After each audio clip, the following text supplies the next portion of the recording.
Y tenemos que uno de los aspectos más importantes o más relevantes para la actualidad del derecho mercantil es entender quién es el comerciante. Pedro, ya te voy a anotar por aquí y reviso.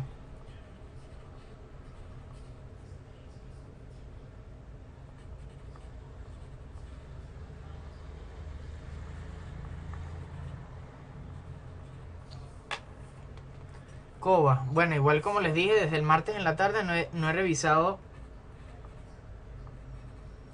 el M7 por ese vía.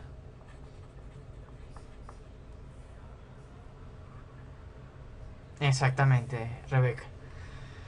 Entonces, ¿por qué los comerciantes o de qué sirve conocer los antecedentes históricos para llegar a lo que es el comerciante y el derecho mercantil? Bueno, justamente en ese artículo primero de nuestro Código Mercantil tenemos que establece que rige las obligaciones de los comerciantes. No, rojo no me gusta ya. Vamos a ponerlo en negro. Rige las obligaciones de los comerciantes en sus operaciones mercantiles y los actos de comercio, aunque sean ejecutados por no comerciantes. Aquí si hay alguna duda o algo que quieran comentarme, incluso de los artículos que tenemos más arriba, sean bienvenidos. Porque aquí uno de los aspectos más importantes, vamos a ir leyendo, parte como les dije de esta materia, es la lectura y entender lo que es el código. En el artículo 10, cuando hablamos de los comerciantes, por acá señalados, nos dice, son comerciantes los que teniendo capacidad para contratar, hacen del comercio su profesión habitual y las sociedades mercantiles.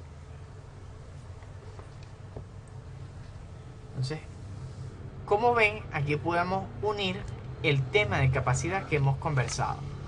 Y sabemos que existen diferentes tipos de capacidades, depende quién sea la persona.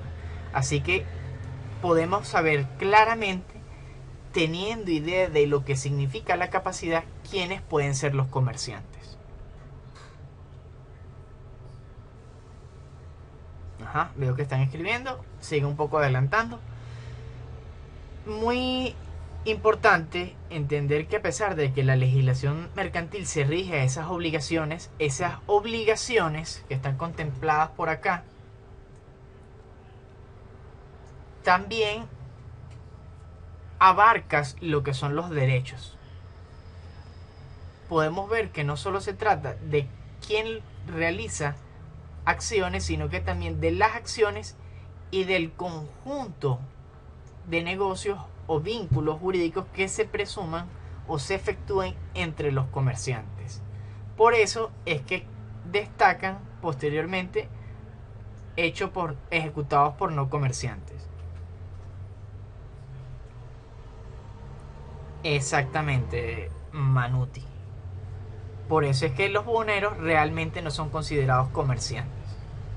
O por lo menos se les mal llama como comercio informal. Lo cual nos hace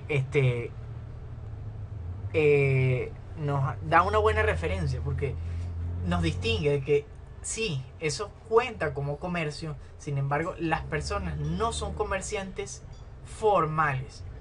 Nos hace creer que nuestra materia está orientada hacia esa formalidad del comercio y los comerciantes propiamente. ¿Qué ocurre en ese aspecto, Manuti? Que no tienen capacidad como comerciantes de ejercer esos contratos o esos trabajos o de contratar a terceros, pero lo pueden hacer como persona natural que tiene capacidad de ejercicio. Entonces mi pregunta es, si tienes capacidad de ejercicio como una persona natural mayor de edad, ¿puedes ser llamado comerciante? Porque lo que basta es que tengas capacidad para contratar, que hagas del comercio tu profesión habitual. Seguimos leyendo. Esta videoclase, igual que las anteriores, se graban por webinar. Sí.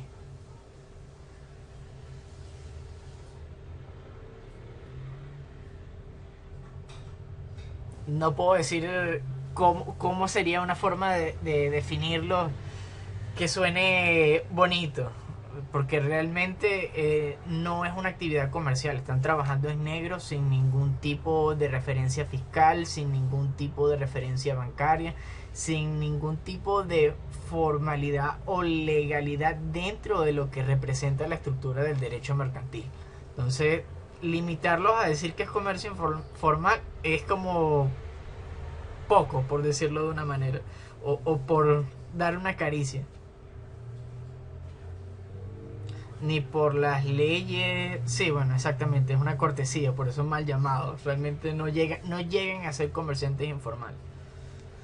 Comerciantes informales, ¿cuál debería ser? Bueno, un comerciante que, a pesar de que tenga gran, digamos que el 80% o gran parte de su actividad o de sus acciones dentro del cumplimiento de sus obligaciones, realmente no abarque todas. Entonces allí está incumpliendo con alguna formalidad. Entonces él sí tiene derecho a ser comerciante, sí cumple formalidades, pero no totalmente. Entonces, comerciante informal.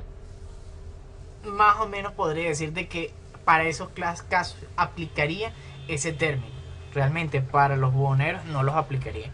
Ojo, que no desprestigio, es igual una actividad a la que se pueden dedicar, que es X o Y, pero dentro del derecho mercantil no tiene cabida. Aunque bueno, yo les plantearé algunos casos a ver cómo podemos discutir esto. Bueno, con respecto al artículo 2, son los actos de comercio y esos los hablaremos más adelante. De hecho, la próxima clase está concretamente fija en este tema y en otro adicional. ¿Qué ocurre con los actos de comercio?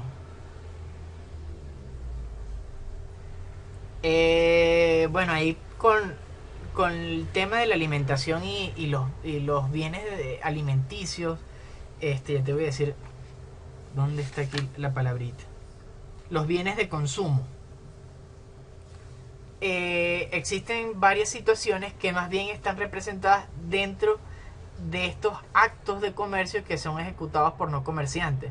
Porque en principio entendemos que una compra y venta puede ser de cajón considerado como un acto de comercio. O por ejemplo el transporte de personas.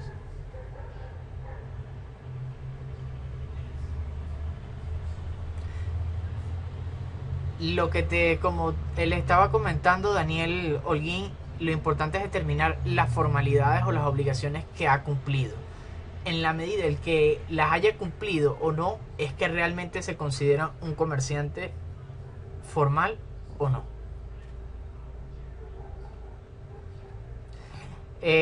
A ver, las gasolinerías o las bombas de combustible funcionan a través de las concesiones, en los cuales el Estado les otorga ese derecho de vender, entre comillas, porque ellos no establecen el precio, sino de distribuir ese combustible al precio establecido a las personas de esa localidad, por ponerles un ejemplo. Entonces, ellos son comerciantes. Sí, son comerciantes, sin embargo se entiende como la estructura o la compañía la cual tiene esa concesión. Entonces allí no se habla de un acto de comercio, no, porque no está ejecutando como tal esa venta a él solamente está sirviendo de medio, y lo que lo constituye en comerciante es la persona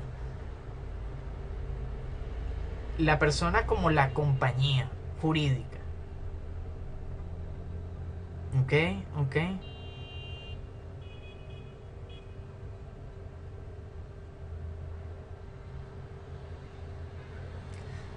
Hay algunos casos que son facultativos. Por ejemplo, en el caso de que una persona se dedique a cultivar mangos, vamos a hablar de ese caso, por ejemplo. Los mangos, si son para consumo de él y su familia, esa actividad, a pesar de que él los venda de forma eventual una que otra vez, no representa una actividad económica. Pero si él constantemente produce para la venta, entonces se convierte en una actividad económica. Él es un comerciante facultativo. Él puede decidir si es un comerciante o no realmente. Y allí, claro, también incurre con cumplir o no algunas obligaciones. Eso lo vamos a ver también en la clase que sigue con los actos de comercio para profundizar. De todas maneras, pueden repasar el artículo 3, 4 y 5 del Código de Comercio. Ajá, eso es comercio electrónico, porque en teoría esas personas no están ellos probablemente tengan artículos que hayan comprado con la intención de revender. Entonces, si lo hacen de forma habitual, podrían ser considerados comerciantes, a pesar de incumplir con algunas formalidades legales. Sí pueden cumplir con algunas formalidades digitales, que es lo que le permitiría de una forma acceder a un comercio electrónico. Bueno, creo que está bastante claro, pues están haciendo algunas preguntas fuera, pero allí los tenemos. Veo, otro aspecto que les iba a comentar es el artículo 7, el artículo 8 y el 9. Los tenemos por acá señalados.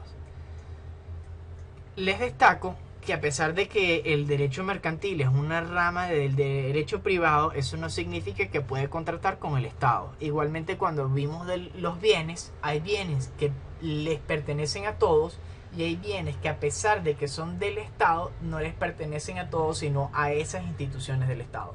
Forman parte de ese patrimonio. Entonces, eso acarrea consecuencias y pueden ser objetos comerciales, a pesar de que sean del Estado. Igualmente, aquí en el artículo 7 tenemos que la nación, los estados, los distritos federales, los distritos y los municipios no pueden asumir la cualidad de comerciantes. Es decir, como estuvimos conversando anteriormente con este triángulo que yo siempre coloco para ejemplificar claramente cómo funcionan las cosas, siempre vamos a hablar en el plano de igualdad. Entonces, en este plano de igualdad, me está faltando justo en este momento un marcador y una pizarra, pero bueno, en el plano de igualdad que tenemos señalado es donde cabe la definición de comerciante. Como les comenté al inicio, es importante saber quién puede ser comerciante, y vemos que se hace una exclusión directa. El artículo 7 nos dice: la nación y los estados no pueden asumir la cualidad de comerciante. Es decir, esta piramidita que está por acá no es ni va a ser nunca un comerciante. Ahora, una cosa es quién hace algo y otra es lo que hace. El artículo continúa y nos dice: no puede asumir la cualidad de comerciantes, pero pueden ejecutar actos de comercio, y en cuanto a estos actos quedan sujetos a leyes mercantiles. ¿Qué respondo con esto? Este caso que está acá, que a veces no importa que una de las partes no sea comerciante, sino que lo que se esté haciendo, esa acción, sea un acto de comercio, y eso basta para que sea arropado por el derecho mercantil. ¿Se entiende hasta ahora, verdad? El artículo 8 nos hace referencia a que los casos que no estén especialmente resueltos en este código se aplican las disposiciones del Código Civil de forma supletoria. Es decir, lo que falte por acá se rige por allá. Y por último, el artículo 9, que nos habla de las costumbres mercantiles cuando existe el silencio de ley. Es decir, se entiende que estos actos comerciales, los hechos y los negocios jurídicos que se producen entre las partes interesadas, sean comerciantes o no sean comerciantes, tienen una costumbre, una modalidad, una manera de comportarse que varía incluso de acuerdo a las determinaciones, como ya vamos a ver la fecha del Código de Comercio, que hablan más bien de forma regional, pero es una región determinada las plazas. Entonces la plaza de Caracas se entiende que es todo el ámbito comercial en Caracas y así sucesivamente. Sin embargo, en la actualidad pues hay algunas distinciones y en una misma ciudad pueden haber varias plazas, quedando más bien plazas para esa referencia gremial o cómo se acostumbra a trabajar en este sector económico. Yo sigo pasando. Y leo nuevamente el artículo 8 del Código de Comercio. En los casos en que no estén especialmente resueltos por este código, se aplicarán las disposiciones del Código Civil. Como hablamos del derecho positivo, había una forma de entenderlo, una rama, que nos hablaba de que se entendía que el derecho era imperfecto, porque estaba creado por los humanos. Entonces, esas fallas que tiene el código, ya sea por la creación del hombre o por el paso del tiempo, van dejando lagunas o van dejando espacios para las dudas.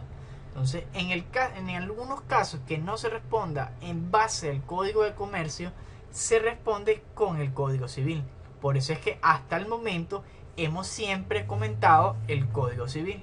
Incluso los principios del derecho que vimos en la clase pasada están contenidos en el derecho civil.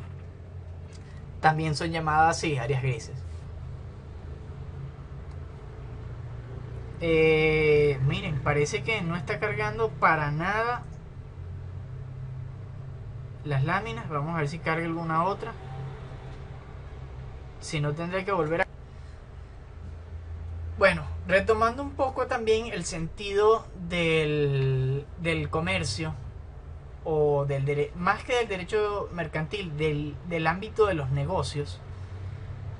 Por ejemplo, ¿quién de ustedes quisiera $1.000.000? Se los había planteado en la videoclase. ¿Quién quiere $1.000.000? ¿O no hay nadie que quiera $1.000.000 actualmente? Ajá. ¿Y qué harías con ese $1.000.000? Hasta más, ok.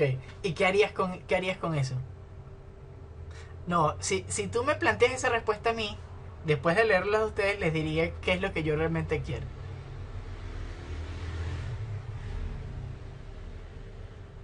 Ajá, entonces utilizarías dinero para hacer más dinero. Lo invierto para multiplicarlo, ok. Una casa, ok, esa me gusta. Ajá, supongamos que hayas invertido ese dinero y tengas más dinero. Tengas $10.000.000. ¿Qué haces con ese dinero? Ajá, viajas.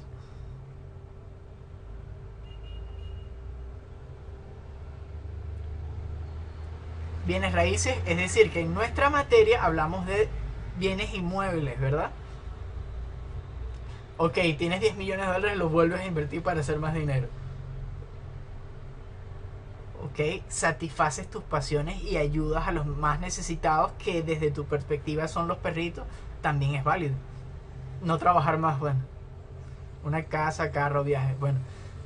Parte de, en ese sentido es que va orientada mi pregunta. Realmente, lo que ustedes quieren son las cosas que la herramienta del dinero te permite alcanzar. Entonces, todas esas cosas son las que realmente queremos. Si ustedes me dicen, si yo quiero $1.000.000, no. Yo quiero estar en un hotel 7 estrellas con todos los gastos pagos por el resto de mi vida y cierta disponibilidad para hacer un montón de cosas. Para mí eso sería suficiente. Pero claro, depende de lo que cada una de las personas quiera.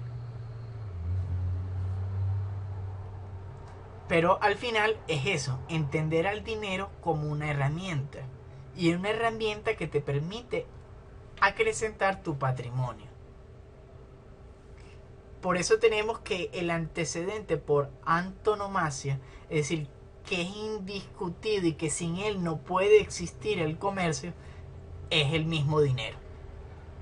Entendido en el nombre que tenga de acuerdo a cada cultura que le haya dado el valor al oro, a la piedra, a lo que sea. Sí, por eso al final, bueno, eso también lo vamos a ver un poco más adelante cuando son las intenciones en el ámbito comercial. Exactamente, sin dinero no existe el comercio, Ángel.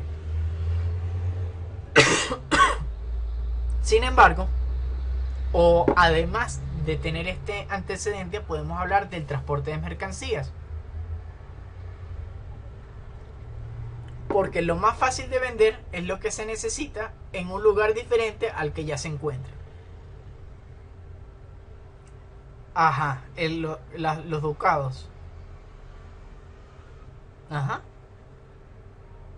¿Qué ocurre con los ducados? Ese es un ejemplo claro de que existen comerciantes, de que existe derecho mercantil, entre comillas, de que existen algunas otras cosas, figuras jurídicas asociadas a los comercios, identificaciones de personas como prestamista, por ejemplo.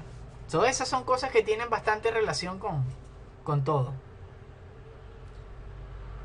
Los ducados se refieren a la moneda que se transitaba en el momento del mercader de Venecia, en el ámbito de Venecia.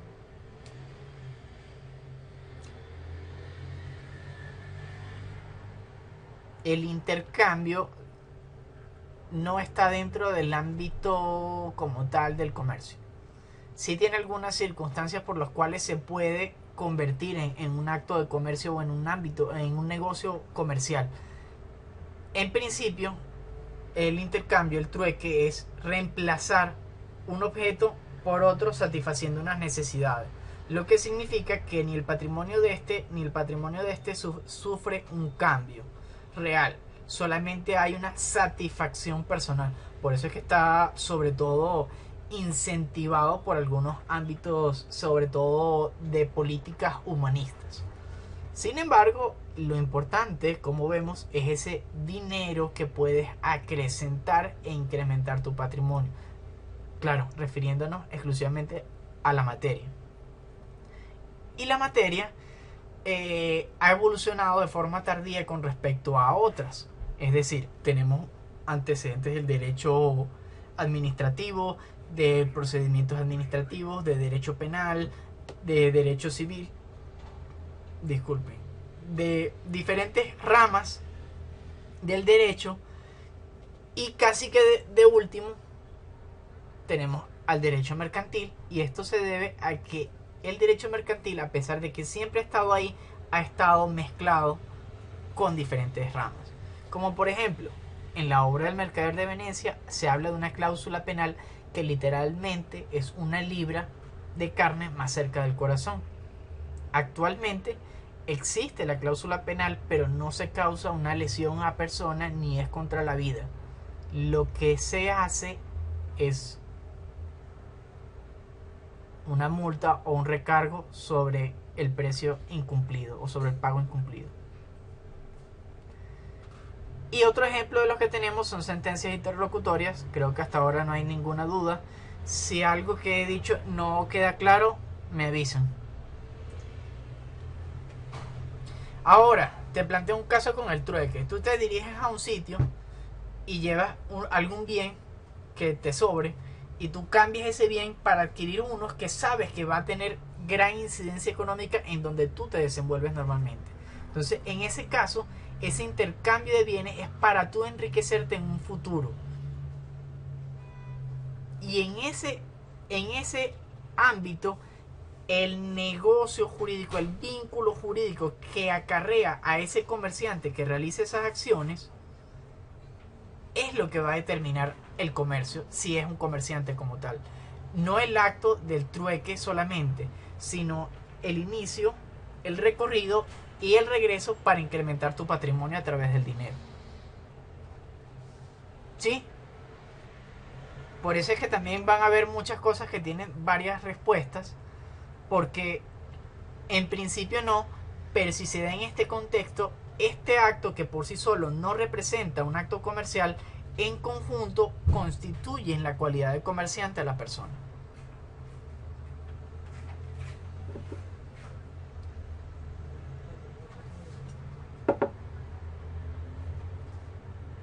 Bueno, seguimos un poco con los antecedentes en la edad antigua con respecto no al derecho mercantil, porque no existía, ni tampoco podemos hablar de una legislación mercantil, sino de actos de comercio, de intenciones de enriquecimiento, de creaciones de patrimonio y de algunos contratos con un interés económico per se, lo que nos permite hablar de figuras comerciales que incluso perduran hasta la actualidad.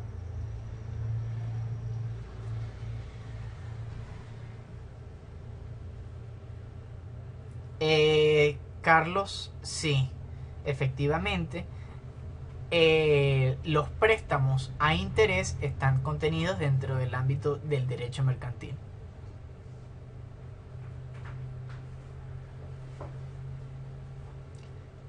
Claro, incluso se plantean los problemas en esos tiempos cuando realmente no existía una moneda que podrías intercambiar fácilmente. Entonces ibas a un sitio y te daban ducados, y esos ducados, ¿qué hacías con los ducados? Y a donde tú te dirigías no aceptaban los ducados como moneda de pago. Ese es parte de los problemas que se han ido solventando y que han sido creados por el tiempo. Pieles, carnes, sí, especias que todavía. Creo que eso en el video no comenté la línea rosa. Si alguien sabe lo que es la línea rosa de las especies, excelente. Se lo invito a que lo comente. Bueno, comenzamos acá con el tema de el transporte de mercancías, como bien le comenté, y las ventas de artículos. Uno de las culturas que ha demostrado ese enriquecimiento y que lo que ha hecho con él ha sido enterrarlo de alguna forma son los egipcios, que podemos datar su cultura en el 10.000 a.C. Me imagino que todos saben más o menos cómo luce la cultura egipcia, ya sea por las películas o algún documental.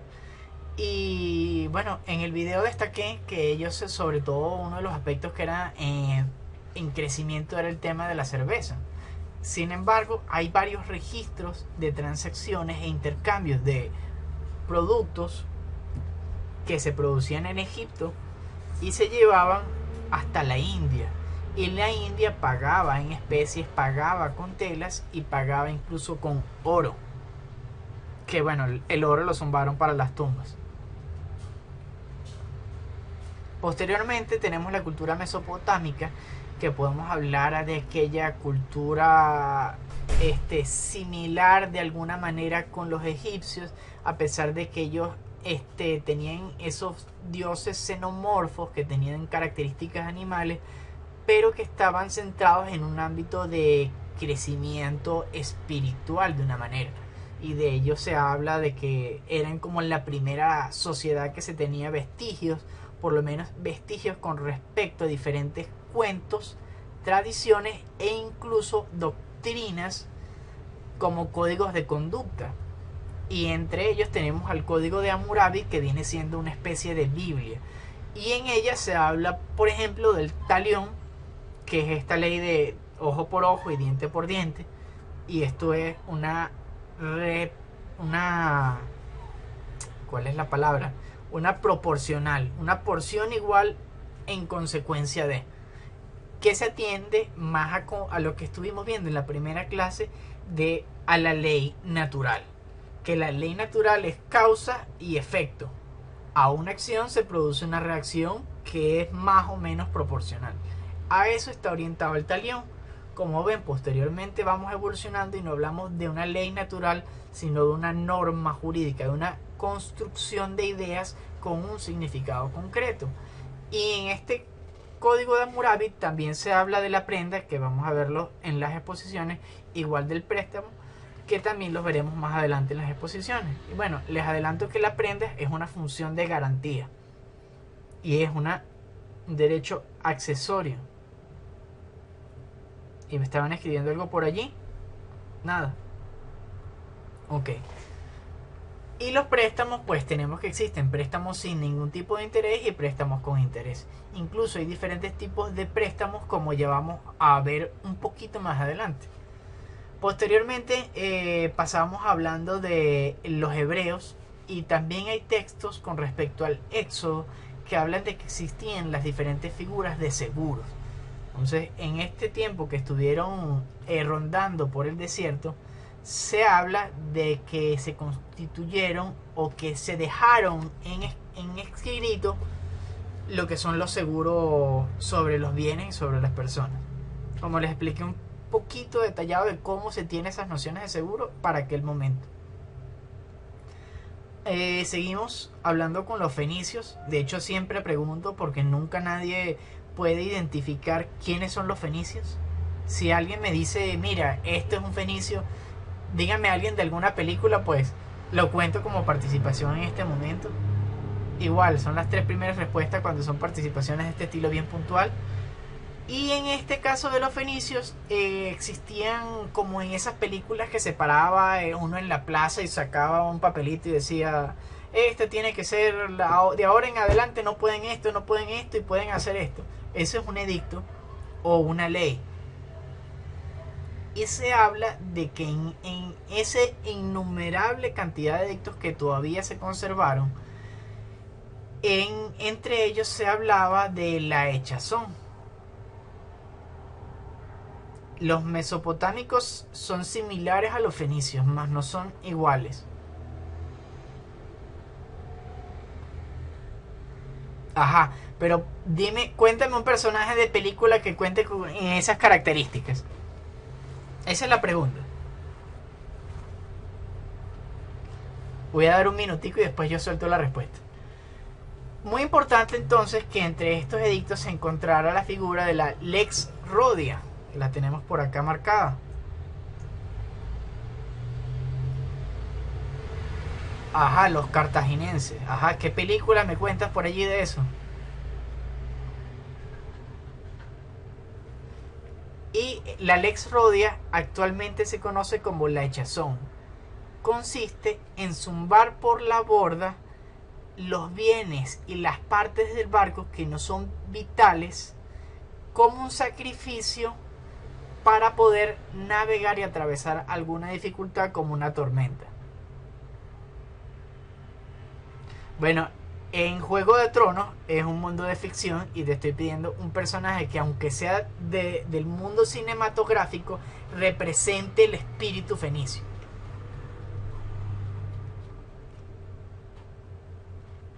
Un consejero real pues existía. Entonces, muy importante esta Lex Rodia, Lechazón, que está aquí identificada, y que esta figura todavía existe en nuestro Código Mercantil en su artículo 760. Ajá. De hecho, la mejor representación visual es la del Rey Escorpión. Las películas del Rey Escorpión, que ven esa mezcla entre Asia, algunos aspectos europeos y del desierto, que también van compaginados con esas luchas cartaginenses en la cual se relata entre ellas la toma de Troya. Así que son figuras que son válidas, Alberto.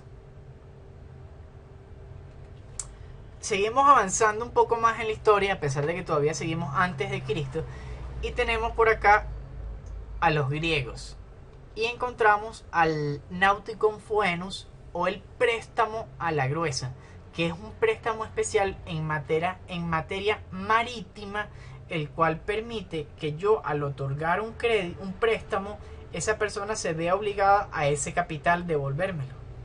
¿Qué ocurre? Si él hace la inversión correcta, hace la travesía y posteriormente esa travesía logra regresar al punto inicial con su ganancia, a mí me corresponde tanto el capital como una ganancia adicional. Muy importante esta figura también que estoy destacando por este lado, porque también la tenemos vigente en nuestro Código de Comercio. Si tienen dudas, vayan zumbando. Todo esto cuenta. Como les dije, una buena pregunta, una buena respuesta entra dentro de participación. Claro, les recuerdo también que son hasta 2 participaciones, 3 como máximo por clase, por este tipo de clase presencial. Estamos hablando del pagaré. No exactamente. Pues recuerda que es en materia marítima exclusivamente, que representa unos riesgos y unos compromisos si se cumple el objetivo del préstamo o no. Como ven, bueno, voy a echar para atrás a ver si me lo permite. Bueno, realmente no es necesario. Como ven, en ese momento, al 900 antes de Cristo, en la cultura griega, existía lo que es una creciente actividad económica, sobre todo por el mar Mediterráneo. Sin embargo, no se habla concretamente todavía de un derecho mercantil, sino de algunas cosas que fueron haciendo que dicen, sí, esto lo hacen los comerciantes. Esta persona que siempre está vendiendo, ese hace eso. Claro, pero no es un préstamo simple. Hay muchos tipos de préstamos. Entonces, no el que sea condicionado para un acto comercial o no que sea solo condicionado para generar ingreso, o si es sin ingreso, es distinto a que sea este préstamo a la gruesa que es exclusivo para temas náuticos. Bien, seguimos con los romanos, ya saliendo de los tiempos antes de Cristo. Y como bien les comenté, los romanos eran una sociedad bien complicada porque no podemos hablar de un derecho mercantil a pesar de que tenían bien estructurados los derechos civiles, porque ellos básicamente estaban acá. Y entonces ellos arriba y todos los demás, bueno, todos los demás estaban por acá abajo. Les recuerdo que podemos hablar de que esto es una persona natural y por acá tenemos una persona jurídica. Para aquel momento de los romanos existían, claro, se habla de las instituciones. Incluso una de ellas que pudimos ver en el tema de ese libro de la primera clase cuando hablamos del Estado, de ese consejo que tomaba las decisiones en los tiempos de la República, del Senado. Entonces allí podemos hablar de ese Senado como una persona jurídica que existía y que estaba compuesta evidentemente por personas naturales.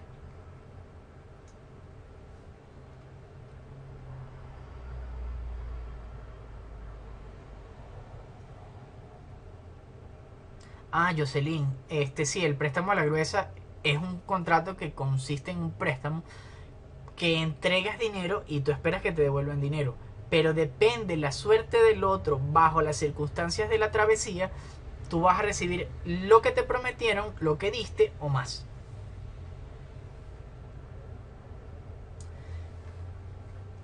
Entonces esta clase de relaciones con el Imperio Romano, que eran de desigualdad, realmente complicaba un poco el derecho comercial.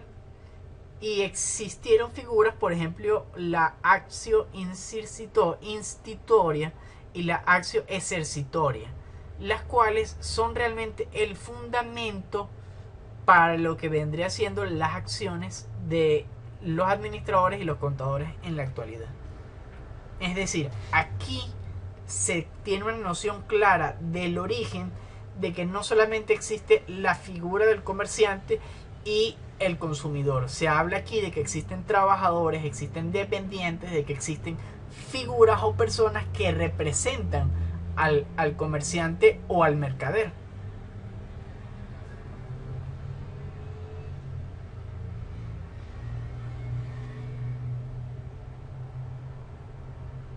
Sí, se encontraba bien definido, pero allí se hablaba de un aspecto que vamos a ver más adelante. Como vimos en la videoclase, ese tema donde se constituyen los hechos del mercado de Venecia incluso tiene algunas variantes con respecto a esta, porque a pesar de que en el derecho romano existe esa desigualdad, todas estas personas hacen un montón de actos y de acciones. Y este es el ejemplo, que se reconozca una institucionalidad, que se entienda que el derecho del negocio, el dueño del negocio pueda reclamar al dependiente como un capitán que lo representa frente a los trabajadores. Y en sí, ese capitán, que es el administrador, va a representar a los trabajadores frente al mercader o el comerciante. Y allí radican esas dos acciones como derechos que se constituyen actualmente.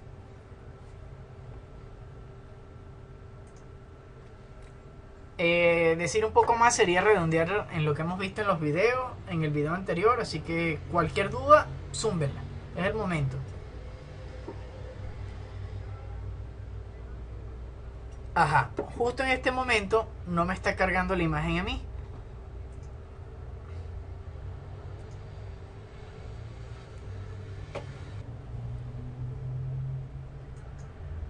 Ajá, con respecto a la Edad Media, lo que pasa es que para seguir necesito que cargue la lámina para seguir porque realmente tiene bastantes detalles. Pero, ajá, dentro de la Edad Media comenzamos con lo que es el comercio feudal, que ese sí está bastante representado en bastantes películas. No termina de cargar la presentación. Sí, vamos ahorita justamente con la caída o con la ruptura y la evolución del el desmembramiento del Imperio Romano en la Edad Antigua. Pasamos a la Edad Media, donde cada uno de esos lugares separados del Imperio Romano comenzaban a ejercer sus propias leyes, a ser libres y a hacer o a constituirse en esas instituciones en especies de señores feudales que cada uno tenía su ley local. Podemos hablar de Castilla y de Génova. Lo que pasa es que no se está viendo nada. Para la grabación va a quedar un pelo confuso, pero bueno. Estoy adelantando y retrocediendo a ver si termina de cargar, pero...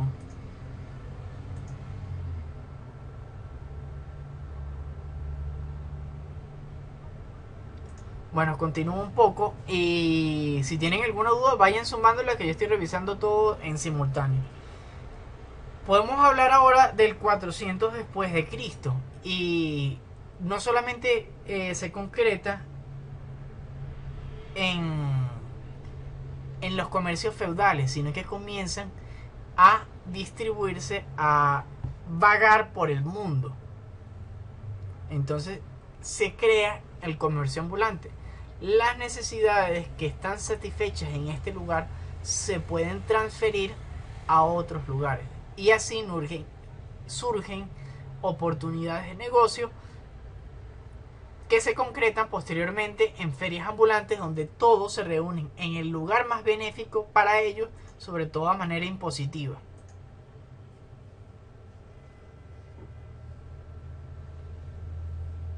Sí, Ricardo. Justamente los señores feudales o los terratenientes eran los que tenían ese o se les atribuía esa gran extensión de tierra y ellos la administraban y la disponían como mejor les parecía.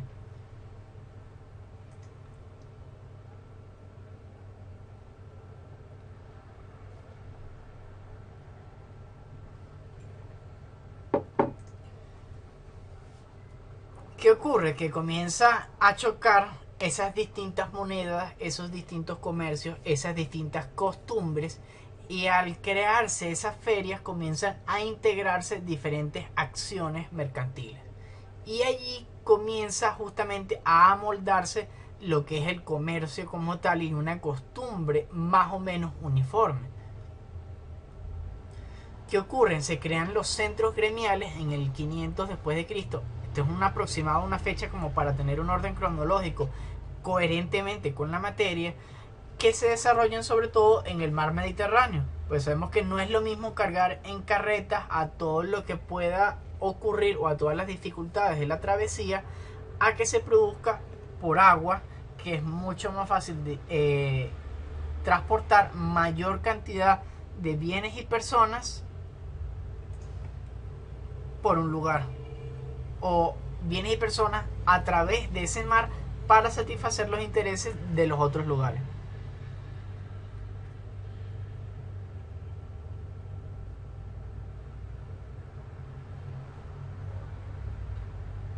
Ajá, exactamente, lo que sería la ruta de la seda.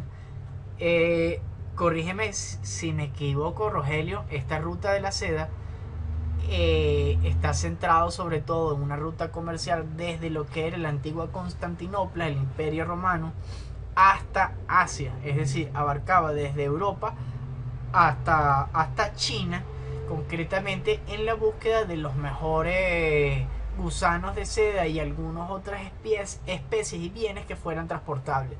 Y esta ruta es de hecho por vía terrestre. Incluso hay un par de juegos de video que hablan acerca del comercio, o que la misión es como ser comerciante y hacer justamente esa línea rosa.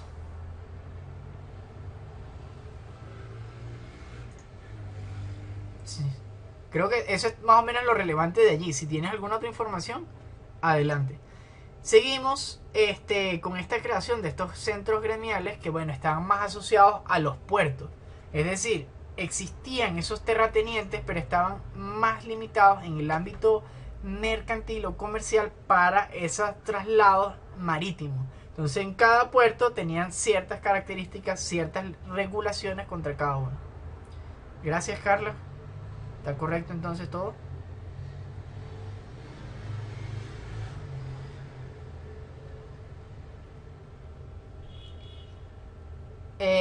No, porque la intención de Cristóbal Colón era llegar a la India y es de forma marítima. La vía de la seda o la ruta de la seda o la línea rosa atravesaba el continente de forma terrestre. Era una vía de transporte terrestre. La gran autopista de la época.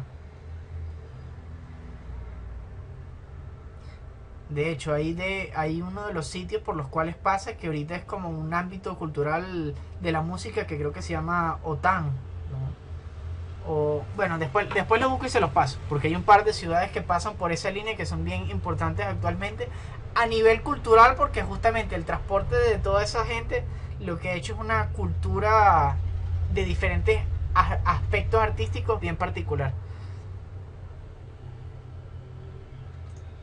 Bien, seguimos un poco. Sí, incluso se puede hablar hasta de temas de pólvora e investigaciones, pero eso ya es un poco más de ficción. Esto de la pólvora les digo por los comentarios del chat. Pasamos entonces de estas normas de los puertos, las creaciones de los centros gremiales, de ese transporte de mercancía y personas a través del mar Mediterráneo, y justamente en la salida del mar Mediterráneo hacia el océano y del norte, que es el mar Báltico, tenemos las reglas de Palma en España, donde se aplican algunas justamente condiciones para el transporte marítimo, a manera de establecer una ruta de navegación, de poder establecer salvamentos y registros para también dar continuidad y llevar mensajes de cómo han ido las travesías. Igualmente tenemos en el 1076, más o menos igual como les dije, esta es una fecha aproximada, el hecho histórico de las cruzadas, en el cual se produce a raíz de la guerra y de la conquista o la conservación de lo que es la Tierra Santa para los católicos, mantenerla por los temas de la religión, que esto podemos igual enlazarlo cuando hablamos de el Estado Leviatán, que hablamos de cómo funciona el Estado, la religión y el orden de la sociedad. Ok, no hay más chat, no hay más nada. Miren, yo sigo sin ver la lámina. De hecho, cuando vean la clase grabada van a ver que estoy cambiando a cada rato entre mi presentación que tengo acá hecha y la que está descargada. Pero bueno, creo que ustedes me están más o menos siguiendo. Lamentablemente no puedo hacerle los subrayados, pero bueno, ahí seguimos avanzando. ¿Qué ocurre de interesante con las cruzadas? Que con esta marcha militar y todo este conjunto de personas que en base a lo que creían se llevaban todo de un lugar a otro para no desmejorar su calidad de vida y hacer actos honorables, tenemos que surgieron los bancos, esas figuras que te cuidaban los bienes a cambio de su justa recompensa. También podemos hablar de que surgió el auge de las comisiones, o se reguló estrictamente lo que era una comisión y por qué acto tú recibías una comisión de un 3%, de un 5%, de un 10%, hasta un 12%, que eso también lo vamos a hablar cuando veamos algunas de las figuras de representación actuales durante las exposiciones. tenemos también uno de los más relevantes o más destacables, que es las letras de cambio, que es un contrato escrito mediante el cual se establece un valor de unos bienes. Entonces yo a X caballeros, a X banco, le entrego todos mis bienes que pueden pesar tantas toneladas, y ellos me van a dar un papelito en el cual establece: este papelito vale por tantas toneladas de oro. Y yo ese papelito, cuando ya esté del otro lado del mar, en la Tierra Santa, puedo ir a ese sucursal de banco y decirle: mira, yo tengo este papelito, entrégame tanto. Eso es básicamente una letra de cambio, y es considerado o es un título valor. También lo estudiaremos más adelante, y se pueden asociar a las acciones de las compañías igualmente como títulos valores.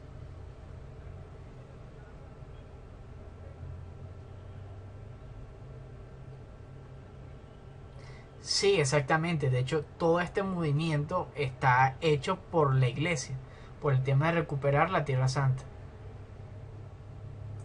Estoy tratando de mover a ver si carga, pero veo que nada.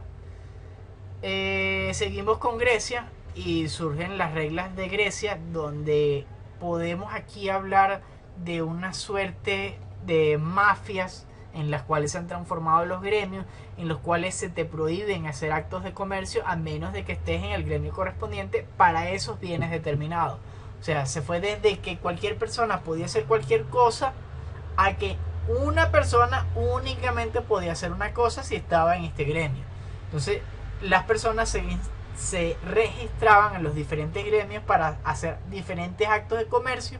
Sin embargo, tenía que prestar colaboraciones a cada uno de esos gremios, lo cual también degeneró en estas mafias que les comento, y surgen los tribunales, que hasta los momentos eran regidos por los mismos gremios. ¿Qué quiere decir esto? Que los mismos gremios o parte del poder que tenían era de decisión, de juzgar y de medir, que ahora fue adquirida por los tribunales. Un ejemplo de ello lo podemos ver con el Dux en la obra del Mercader de Venecia. Seguimos todavía en la lámina 6, ya estamos bastante cerca de acabar, y tenemos que en el 1341 surgen las reglas de Milano, en el cual podemos referenciar o podemos ver de forma escrita y estructurada lo que son los actos de comercio. Claro, ¿qué actos de comercio eran? Transporte, compraventas, préstamos y ya. Algo como muy simple, pero que ayudaba a determinar que no solamente aquellos que estaban en los gremios podían ser considerados comerciantes. Ser comerciante para aquellas épocas, por ejemplo, te daban impuestos más suaves, o no te cobraban la entrada a las ciudades, no te investigaban tanto como cuando eras un civil que iba de paseo, entonces podían decir que eras un espía y te metían preso. O sea, hay una gran cantidad de beneficios que tenía para el momento el hecho de que tú te trasladaras a otro sitio a llevar beneficios o a satisfacer las necesidades que estaban allá.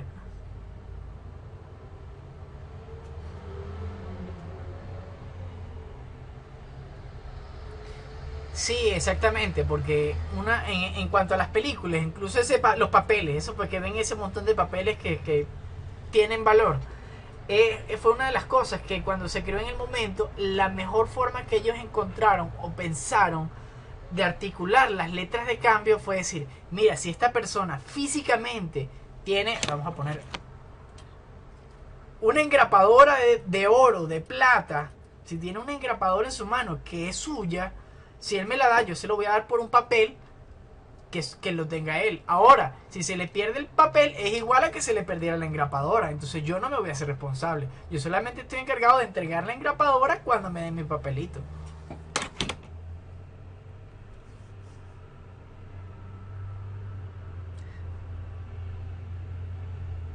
Exactamente, Ángel. Ese fue parte de cómo fue generando también el hecho de los gremios.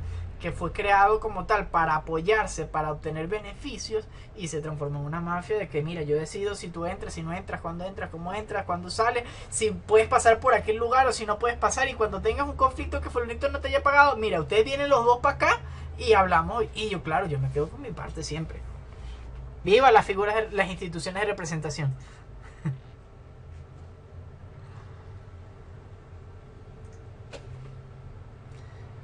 Tenemos posteriormente el año 1500 el mar Mediterráneo. Tenemos que se incrementa en el tema de los controles portuarios y que se hacen unas investigaciones a los embarques. Es decir, no es lo mismo transportar algodón que transportar sal. Entonces, si transporta comino, alguna especie de alto valor, es diferente. Igual con el tema de la seda. No es lo mismo transportar seda que transportar los gusanitos de la seda. ¿Qué es más barato? Los gusanitos. Por eso eran lo que generalmente se llevaban. ¿Qué ocurre? Que los gusanitos tienen solamente que si un año de vida y después... Así que hay que estar buscándolo.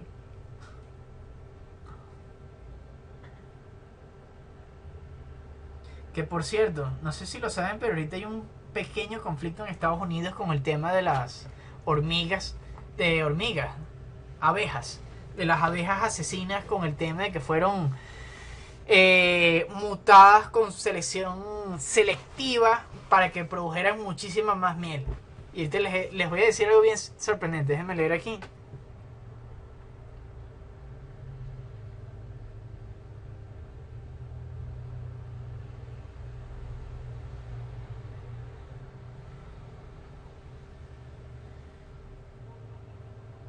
Exactamente, Rogelio. Es un tema de la facilidad para trasladar. Entonces, claro, si vemos el caso de una engrapadora, es bastante sencillo porque es un objeto pequeño. Pero estamos hablando de personas que tenían cantidad de cosas en un castillo. El mismo castillo le podían dar una letra de cambio por el castillo. Y no te entregaban un castillo, sino el dinero equivalente a un castillo del otro lado. Entonces, claro, es para eso, trasladar más fácilmente los bienes. Y hablamos de que es bien extenso desde Europa hasta Tierra Santa, Jerusalén. Sí, pero ¿sabes qué es lo más cómico? Esa abeja es solamente como un 20% o un 15% superior en la producción de miel de la abeja normal. En Venezuela tenemos varios entobiólogos, creo que son los especialistas en insectos. De hecho, tenemos incluso varios insectos únicos y muy especiales, y entre ellos hay una abeja del Amazonas que es como 40% más rentable que las abejas normales en la producción de miel. ¡Viva Venezuela! Que el rollo es que no es algo que se comercialice porque está casi que en disposición de algunas de las tribus indígenas, y tampoco es que eso esté libre acceso o manipulación, ni hay tampoco un interés, porque estamos bien con la producción que tenemos y ahí van las abejas que tenemos, y bueno, no importa que hayan otras por ahí, pero bueno, ven las consecuencias en Estados Unidos. Y eso estuvo bastante calmado hasta este año, no me imagino qué habrá pasado realmente. Seguimos bueno, seguimos en el 1500, como les dije, tenemos el mar Mediterráneo, que es donde está allí todo el que divide Europa de África, y tenemos el mar Báltico, que es el norte de Europa, donde está Suecia, Groenlandia, esos aspectos, esos lugares de por allá, y también allí surgen unas reglas portuarias que se llaman reglas de Oberón. Por cierto, todo este contenido tiene diferentes aspectos que son sumamente relevantes, y otros como este que son un poco más para que conozcan cómo ha ido evolucionando. Sin embargo, tengan la seguridad que de mi parte no va a haber una pregunta que diga: en el año 1500 después de Cristo, en el mar Báltico existían unas reglas de control portuario. ¿Cómo se llamaban? Eso va a ser una pregunta que nunca van a ver desde acá. Vale, entonces esto es importante, que tengan los conocimientos, las nociones de cómo ha ido evolucionando, pero dense cuenta de cuáles son los puntos, los temas en los cuales hay que precisar más. Con estas reglas de Oberón cerramos lo que representa la Edad Media, y damos el cambio a la edad moderna. Déjenme buscar a ver si carga, a ver si estoy en la misma lámina. Y esta sí carga, si no, bueno.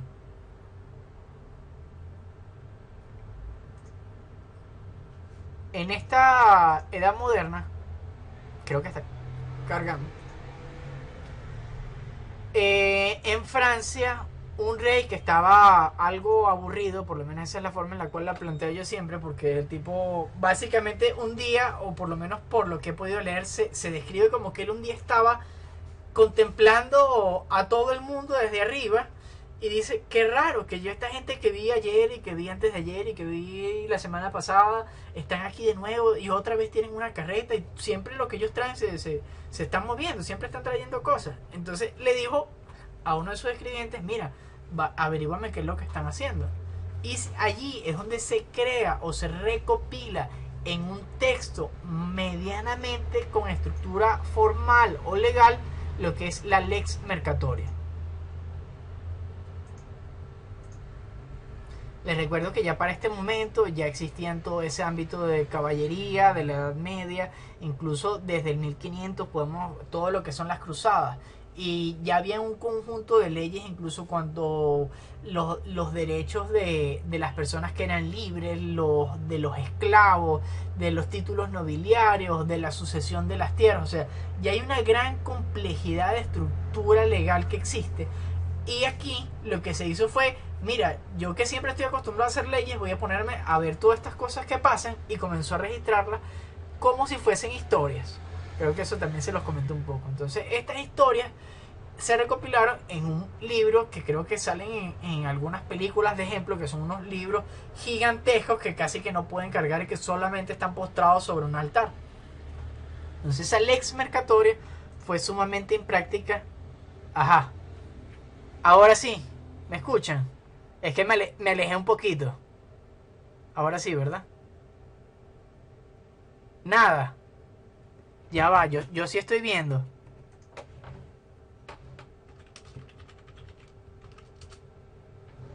Ahora, miren, yo sí estoy viendo que se enciende el micrófono. Sí, yo estoy teniendo aquí la interacción completa. Vamos a cerrar el micrófono y volverlo a hablar. You are now muted. You are now unmuted. Ajá. Ahora, sí, sigo viendo que mi micrófono está funcionando bien. Debe ser que me alejo un poco. A ver, vamos a revisar. Mire, la grabación se está escuchando también perfecto. Trata de revisar si es tu audio o algo en particular, porque aquí estoy viendo, mire, está perfecto. Tanto en la grabación que estoy haciendo, estoy viendo el retorno del sonido, y en la plataforma también. Trata de ver si puedes reiniciar, Rogelio.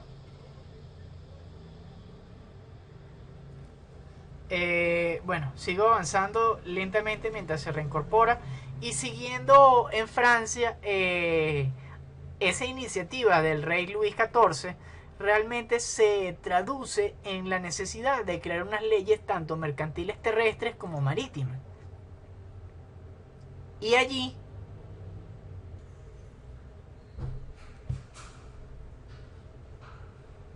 ay, me cargó hasta la cadera y todo.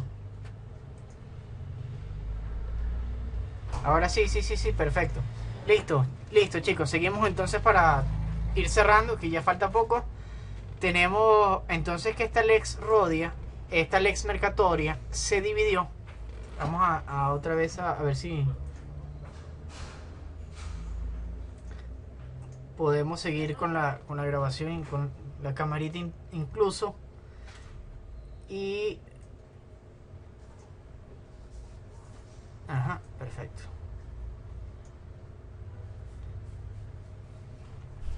Y tenemos que esta Lex Mercatoria se dividió en dos.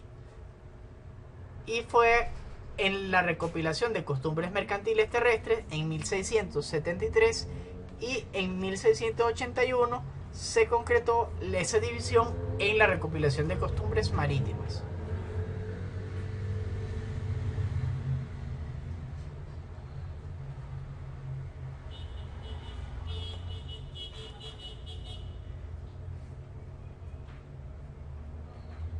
Rodman, bueno, esos temas son bien particulares porque todo se utilizaba a través de tercerización. Realmente la persona que tenía todo el dinero no tenía todos los recursos o humanos o materiales para trasladarse. Entonces justamente en cada una de esas fases y en cada uno de los lugares necesitaba por lo menos un guía que hablara uno de esos idiomas o alguno que conociera todo el trayecto. Y allí son diferentes actividades, pues.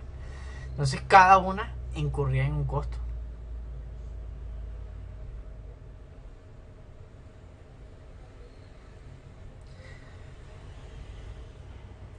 Sí, ¿cuál era cuál fue el motivo de la creación de realmente esta Lex Mercatoria? Que habían diferentes personas y actividades que se realizaban de forma recurrente y no se guardaba una compilación, un registro de qué era realmente eso.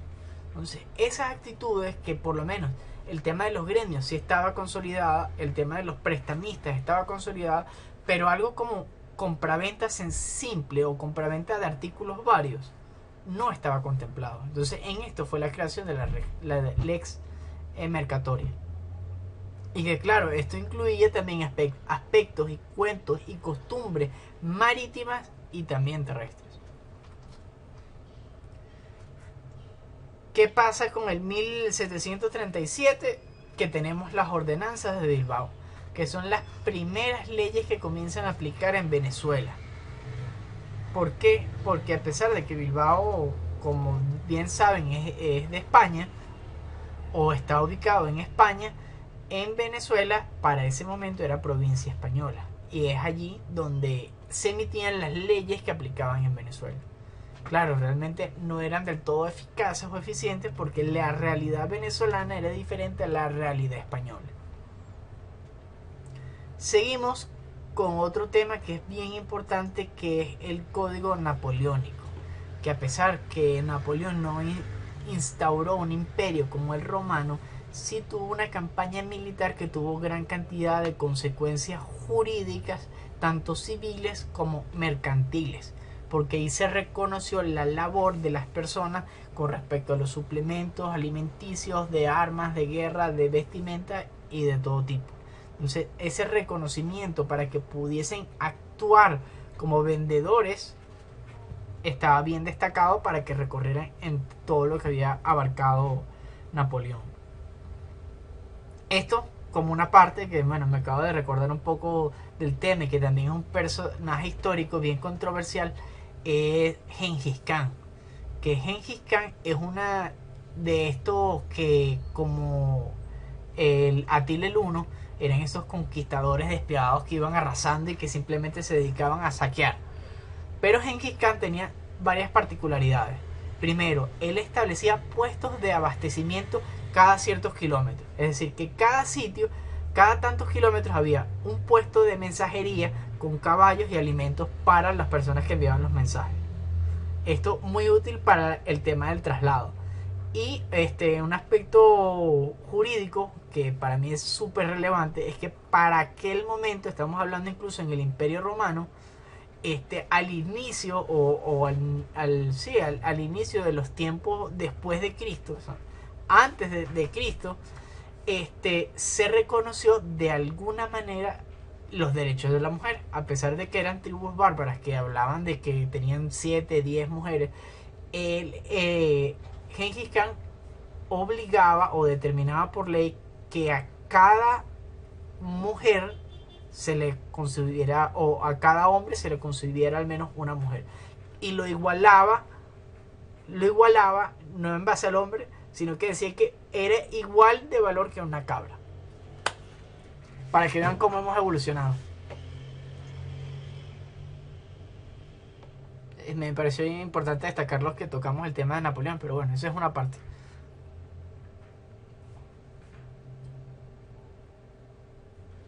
Así que aprendieron hoy que el reconocimiento de los derechos de las mujeres comenzó igualándolas a una cabra.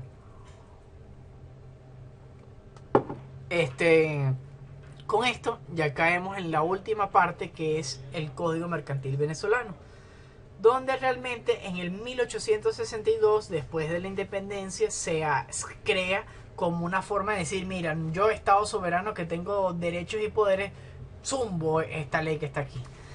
Y lo que hicieron fue básicamente copiar muchos aspectos de las leyes de Bilbao y algunos puntos muy puntuales del Código Napoleónico. Luego, este código, que era un desastre, que realmente no se aplicó, sino que se hizo de acuerdo a cómo estuviesen dando las situaciones y que cada quien ya tenía su costumbre de qué hacer, pues se siguió repitiendo esa costumbre.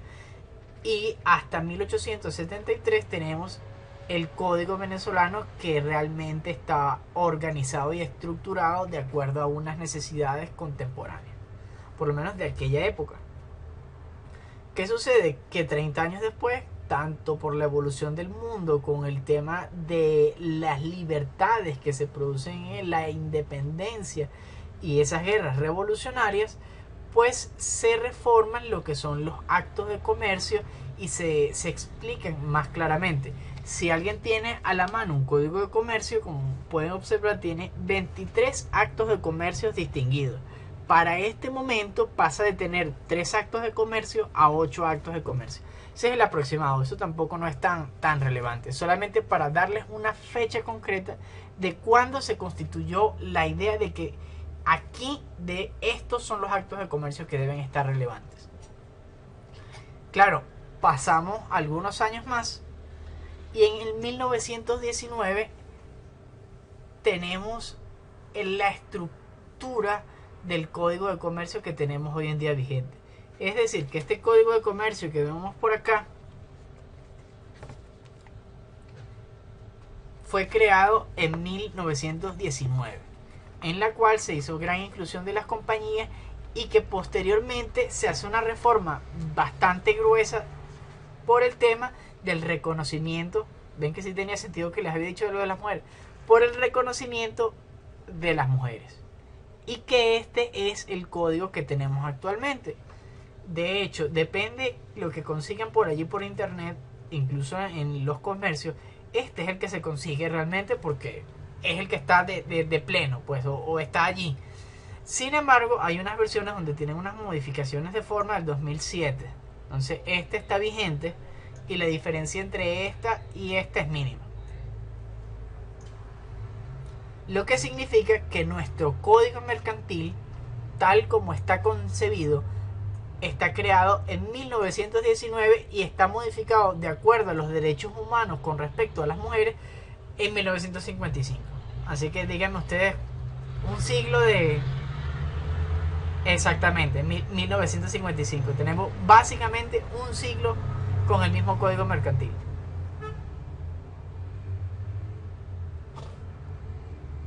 Y que miren, bajo las circunstancias actuales, a pesar de que el código establece varias figuras, por ejemplo, esa sociedad en comandita o sociedad de responsabilidad limitada, en la práctica, bueno, ahorita todo está suspendido, pero desde el año pasado hay un conjunto de leyes habilitadas para constituirla. No son los 3 semanas que se tarda habitualmente, sino que te puede llevar 6 meses, porque tiene unos controles más rigurosos.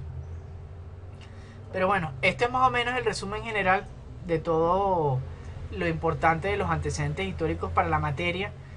Espero que con esto entiendan ese juego entre las acciones y los sujetos que ahora en la próxima clase vamos a ver concretadas en la ley, y que vean también cómo se producen diferentes cambios a través de diferentes momentos por diferentes necesidades, y que esto ha producido la creación de nuevos contratos mercantiles, nuevos hechos comerciales.